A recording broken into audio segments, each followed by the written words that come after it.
ना तू अलग ना मैं अलग, दोनों में वही परछाई।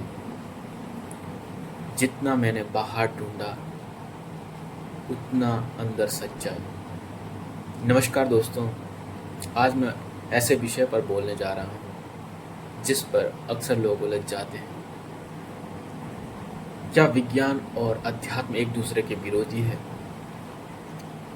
क्या अध्यात्म सिर्फ मंदिर और ध्यान तक सीमित है और विज्ञान केवल प्रयोगशाला तक? या फिर दोनों की सच्चाई अलग अलग ढंग से समझने की कोशिश की है? आज हम इस विषय के रहस्य को खोलेंगे। चलिए विज्ञान और अध्यात्म को एक धरातल पर देखते, एक तल में देखते। विज्ञान जो है वह बाहरी जगत की खोज करता है, जैसे ग्रह, तारे, पृथ्वी, पदार्थ, शरीर, ये सब जो है इनकी खोज कराती है विज्ञान, जो बाहरी जगत है। और जो अध्यात्म है वो भीतरी जगत की खोज कराता है, जैसे मन से माइंड और आत्मा, चेतना, कॉन्शियसनेस। लेकिन दोनों का उद्देश्य है सच की खोज करना। दोनों का एक ही उद्देश्य है। एक महान दर्शन शास्त्र के प्रोफेसर और एक आध्यात्मिक गुरु ओशो हुए भारत में, वे कहते हैं विज्ञान वस्तुओं का एनालिसिस या विश्लेषण करवाता है और अध्यात्म चेतना का अनुभव कराता है। इन दोनों का संतुलन होने पर पूर्णता आती है। जिसके जीवन में इन दोनों का संतुलन होता है, विज्ञान और अध्यात्म का, उसके जीवन में पूर्णता आती है। अब हम इसे समझते हैं जे कृष्णमूर्ति के अनुसार। जे कृष्णमूर्ति जो थे वे एक स्पिरिचुअल लीडर थे। वे कहते हैं सत्य न तो विज्ञान का है न ही अध्यात्म का। सत्य तो केवल अनुभव करना है। जब मन पूर्वाग्रहों, अंधविश्वास और समाज की बनी धारणाओं से मुक्त होता है, तब जो है विज्ञान की जिज्ञासा और अध्यात्म की गहराई का एक साथ जन्म होता है। आइए अब समझते हैं आदि गुरु शंकराचार्य के अनुसार। आदि गुरु शंकराचार्य अद्वैत दर्शक के प्रतिपादक थे। अद्वैत दर्शन को समझते हैं सबसे पहले। अद्वैत दर्शन, एक होता द्वैत और एक होता अद्वैत। ये जो है अद्वैत को मानने वाले थे।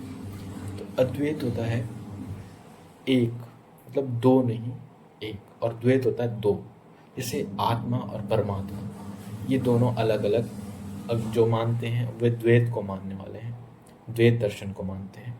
लेकिन जो आत्मा और परमात्मा को एक मानते हैं वे अद्वैत को मानने वाले लोग होते हैं।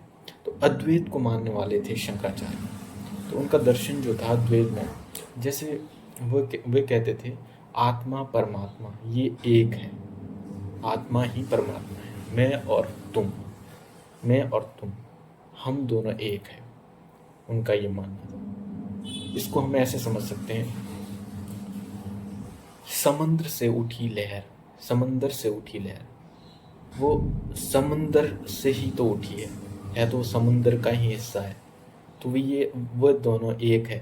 वैसे ही सूरज से निकली हुई किरण निकली तो उसका जो स्रोत है वो तो सूरज है, वे दोनों एक ही है।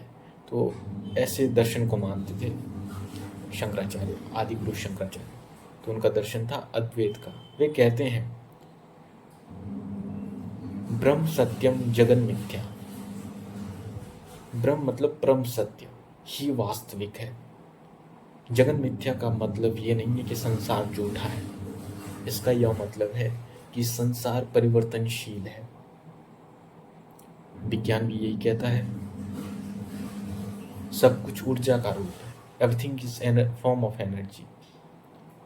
यहाँ पर जो है शंकराचार्य का अद्वैत और विज्ञान एक दूसरे को के पूरक है। अब हम समाज में फैली हुई भ्रांतियों को समझते हैं। पहली भ्रांति है विज्ञान नास्तिक है और अध्यात्म आस्तिक है। मैं इस पर कहना चाहूँगा दोनों सत्य की खोज में है और दोनों का जन्म जिज्ञासा से हुआ है। और दूसरी भ्रांति ये है कि अध्यात्म अंधविश्वास, जो अंधविश्वास है उसको प्रमोट करता है, या अंधविश्वास अध्यात्म से अंधविश्वास का जन्म हुआ है। इस पर मैं कहूँगा अध्यात्म तर्क, अनुभव और आत्मज्ञान पर आधारित है। और एक भ्रांति ये फैली हुई है विज्ञान और आत्मज्ञान एक दूसरे के विरोधी है, बल्कि ऐसा नहीं है। विज्ञान और अध्यात्म दोनों सत्य की खोज, दोनों की मंजिल एक है, सच का बोध कराना। दोस्तों, विज्ञान और अध्यात्म दो पंख हैं, एक बाहरी ब्रह्मांड की ओर उड़ता है और दूसरा भीतरी चेतना की ओर उड़ता है। यदि हम केवल विज्ञान को लेते हैं, अपने जीवन में सिर्फ विज्ञान को लेते हैं, तो जीवन यंत्रवत हो जाएगा, मशीन की तरह हो जाएगा।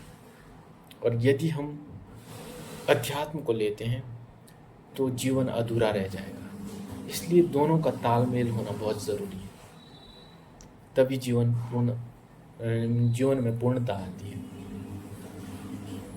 ओशो कहते हैं